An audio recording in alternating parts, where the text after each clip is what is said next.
Jamie Carragher and Rio Ferdinand have had a little war of words across social media, with Rio sticking up for AFCON, rightfully pointing out the errors in Jamie Carragher's ways. He has shot down Rio, told him that he's playing up to the gallery, whatever that means. He's also issued not an apology for his behaviour, his dismissal, his lack of understanding and disrespect, but he has doubled down on it and, in my opinion, made the situation even worse. We're going to go through it. I want to get your opinion because I think,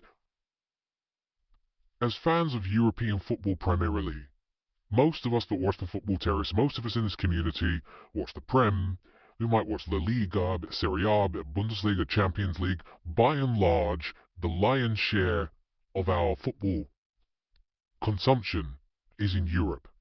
But I think this is a massive talking point for how we view football outside of Europe and the growing nations, the growing continents that participate within it. Let's first of all take a look here at what Rio Ferdinand had to say, but of course hit the like button, please. Make sure you are subscribing to the Football Terrace as well. Please, can you get that done for us? That would be great. But let's take a look here at what Rio Ferdinand had to say yesterday. That comment is representative of the majority of people out there. Yeah, would say that. I don't think that's right. I think that's an ignorant, kind of thought process, because the African Nations Cup, if you go to Didier Drogba, Abidi Pele, whoever is, Samuel Eto'o, down to the Budles now, Mahrez, Mo Salah, Mane now, Vilto, this is that we have to win this. It's a demand in their countries to win this. Yes, it doesn't get back to resources wise like euros, etc. But doesn't that mean that you have to devalue it? It's a continent of huge power, a continent that contributes to European football through players immensely, massively. Like the amount of players that are representing football clubs in Europe and winning things from the African continent is like crazy. It's a ridiculous number of players, so it should be respected more than it is. First of all, I don't understand how Jamie Carragher is condemning this comment. I don't understand how Jamie Carragher is saying that he's playing up to the gallery. And I'll show you the comment here. This was a response to this clip where Jamie says, "I didn't say that, you clown. Stop playing to the gallery like you always do." Now the problem here is, yes, Jamie Carragher in a court of law is correct. He didn't say some of the things that Rio is talking about here. But it was the instant dismissal, and then when he was pulled up, it was the sort of the belittling, the noise, shut up, what are you talking about? No, it's not. That behaviour speaks 1,000 words. And I think when it comes to language, it's very, very important indeed. Like you're in an argument with, let's say, your girlfriend or your boyfriend, doesn't matter which way round it is, and you think they might like someone else, and you say, would you like them more than a friend? Say there's like a really long pause, the eyes go down, they can't answer, they're thinking about what to say. That pause says 1,000 words. I'm using that example because I was going through Instagram earlier, and I saw a clip from a film where that happened, right?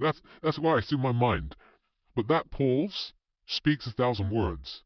Now, in a court of law, you wouldn't be able to prove that that person has romantic feelings towards somebody else because they didn't say it. But in real life, body language, noises, facial expressions, pauses, they speak volumes, and that, in my opinion, shouldn't be ignored. Rio clapped back and said here that you've had a bad couple of weeks, Lewis Skelly, and everything else. So Rio's going to clap back at him a little bit here. I didn't really understand what Jimmy's playing up to the gallery. Rio's just giving his honest opinion on the situation. Now, Jamie Carragher himself came out and issued a sort of statement, if you will, where he says, and you can read it here, that the point I was trying to make, and that's always an interesting one when people say the point I was trying to make. But he didn't make a point about AFCON. You scoffed and laughed and dismissed it. And by the way, Sky Sports edited that part out of the debate about Mo Salah, interestingly. Was that Mo Salah is at a disadvantage playing for Egypt in terms of him winning the Ballon d'Or. If Salah had an average season at Liverpool that won AFCON and was MVP, why is he using MVP? I don't think he would win the Ballon d'Or. but nor would most players.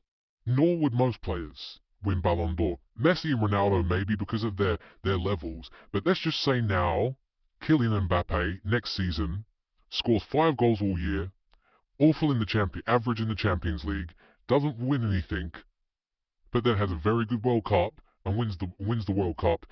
Doesn't guarantee he's going to win the Ballon d'Or. It will be an argument. It's not a guarantee.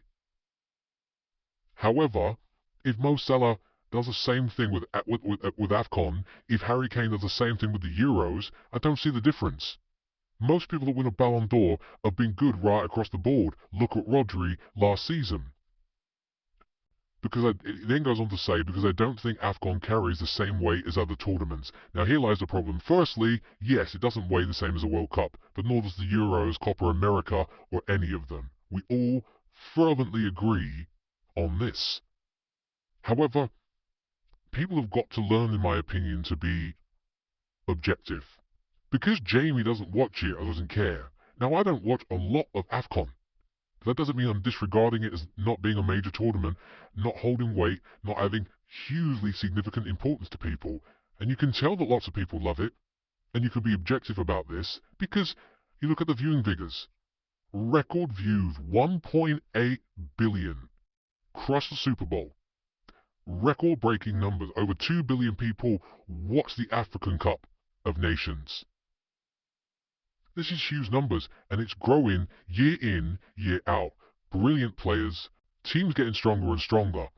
Just because Jamie doesn't like it, just because Jamie doesn't watch. Now, I don't watch Copa America, primarily because of the time of day it's on, the age I am, having young children, having to get up in the morning. I don't watch it. Doesn't mean I think it's crap. Doesn't mean I think it's not of the level. It's ridiculous. You don't have to watch something to respect its quality, because you can't watch everything in life. It's crazy to me. He then goes on to say, it's not just about certain tournaments. Shevchenko with Ukraine, Lewandowski with Poland were never going to win the World Cup or Euros to help their case. But this is what's crazy about this comment.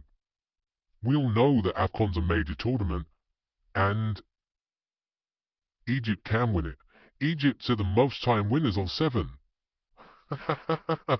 They've recently, in Mo Salah's career, been runners-up twice. They've come close to winning it twice, in 2017 and 2021. And I'm telling you this now, if Mo Salah was having a season like this year, then went to AFCON, was brilliant, teared it up like we saw Lionel Messi do at the previous World Cup, it would definitely help his case of winning a Ballon d'Or. I don't understand. And this is the problem with the mainstream media, and it's why I think they're dying. They've got their billionaire backers are throwing money at it, but they're still dying, in my personal opinion. They're on life support, because they can't have honest conversations. They can't have honest conversations. It's agenda-driven.